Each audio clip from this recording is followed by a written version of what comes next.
ભાવનગર જિલ્લાના Gariadhar police station ખાતે એસપીના અધ્યક્ષતામાં વાર્ષિક ઇન્સ્પેક્શન યોજવામાં આવ્યું હતું। વાર્ષિક ઇન્સ્પેક્શનમાં પોલીસ દ્વારા પરેડ યોજવામાં આવી હતી। છેલ્લા 1 વર્ષમાં નોંધાયેલા ગુના, ચાર્જશીટ કરવાની બાકી તેમજ અન્ય અટકાયતી પગલાંનો અભ્યાસ કરવામાં આવ્યો હતો તેમજ પોલીસ વેલફેરને લગતા કોઈ પણ પ્રશ્ન બાકી હોય તે બાબતે તમામ કર્મચારીઓની મુલાકાત કરવામાં આવી હતી। આ સાથે ગારિયાધારના સ્થાનિક આગેવાનો, નાગરિકોની પણ મુલાકાત કરાઈ હતી। રાત્રિ દરમિયાન નાઇટ આઉટ તેમજ વ્હીકલ ચેકિંગ પોઈન્ટ ચાલુ હોય તેમાં ફેરબદલી કરવાની થતી હોય તો ગુનાઓની સમીક્ષા કરી સ્થાનિક પોલીસ સ્ટેશનના પીઆઈ તેમજ ડીવાયએસપી તેમજ પાલિતાણા સાથે ચર્ચા કરવામાં આવી હતી। ગારિયાધાર પોલીસ સ્ટેશન ખાતે કાયદો અને વ્યવસ્થા બિલકુલ નોર્મલ હોવાનું એસપી દ્વારા જણાવવામાં આવ્યું હતું। સાથે સાથે પોલીસ અને નાગરિકો બંને તે દિશામાં પ્રયત્નો હાથ ધરવામાં આવે તેવી સૂચના આપવામાં આવી હતી। જે ગેસની ગુજરાતી સાથે અશોક ચૌહાણ, ગારિયાધાર।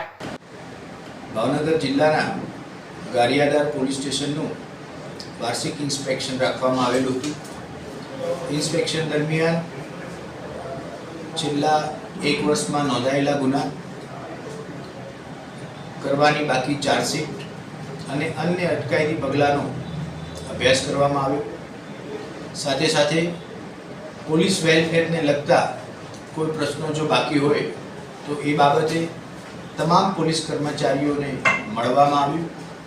ત્યારબાદ ગારિયાધારના સ્થાનિક આગેવાનો અને નાગરિકોને પણ મુલાકાત કરવામાં આવી તથા રાત્રિ દરમિયાન જે નાઇટ રાઉન્ડ અને વ્હીકલ ચેકિંગના પોઈન્ટ ચાલે છે એમાં જો કોઈ ફેરબદલી કરવા પાત્ર હોય તો એ ગુનાઓની સમીક્ષા કરી સ્થાનિક પોલીસ સ્ટેશનના પોલીસ ઇન્સ્પેક્ટર અને પાલિતાણા ડીવાયએસપી શ્રી બારૈયાજી સાથે ચર્ચા કરવામાં આવી। ઓવરઓલ ગારિયાધાર પોલીસ સ્ટેશન ખાતે કાયદો અને વ્યવસ્થાની પરિસ્થિતિ બિલકુલ નોર્મલ ચાલી રહી છે।